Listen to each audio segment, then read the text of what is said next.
Chapter 9. My Father Makes a Bridge.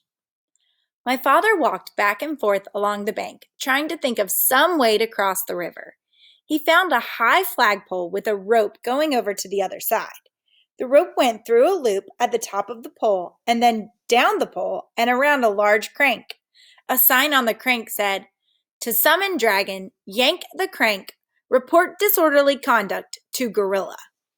From what the cat had told my father, he knew that the other end of the rope was tied around the dragon's neck, and he felt sorrier than ever for the poor dragon. If he were on this side, the gorilla would twist his wings until it hurt so much that he'd have to fly to the other side. If he were on the other side, the gorilla would crank the rope until the dragon would either choke to death or fly back to this side. What a life for a baby dragon! My father knew that if he called to the dragon to come across the river, the gorilla would surely hear him, so he thought about climbing the pole and going across the rope. The pole was very high, and even if he could get to the top without being seen, he'd have to go all the way across, hand over hand. The river was very muddy, and all sorts of unfriendly things might live in it. But my father could think of no other way to get across. He was about to start up the pole when, despite all the noise the monkeys were making, he heard a loud splash behind him. He looked all around in the water, but it was dusk now, and he couldn't see anything there. "It's me, Crocodile," said a voice to the left.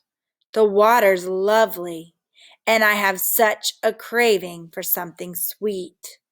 Won't you come in for a swim?"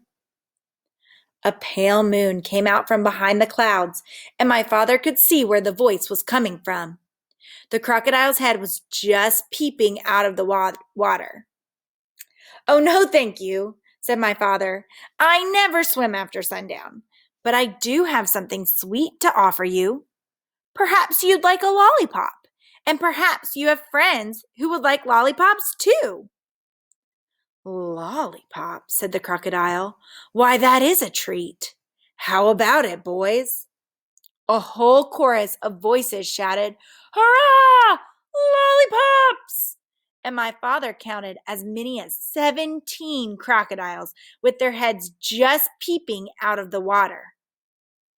"That's fine," said my father, as he got out the 24 pink lollipops and the rubber bands. "I'll stick one here in the bank.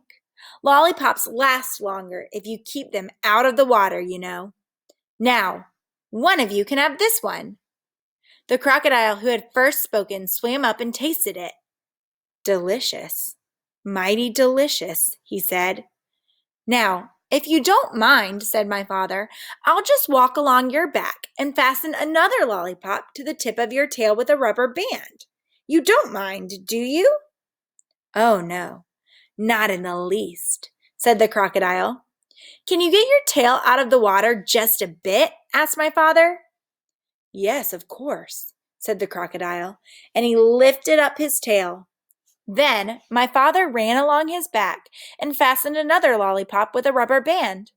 "Who's next?" said my father, and a second crocodile swam up and began sucking on that lollipop. "Now, you gentlemen can save a lot of time if you just line up across the river," said my father, "and I'll be along to give you each a lollipop." So the crocodiles lined up right across the river with their tails in the air, waiting for my father to fasten on the rest of the lollipops. The tail of the 17th crocodile just reached the other bank.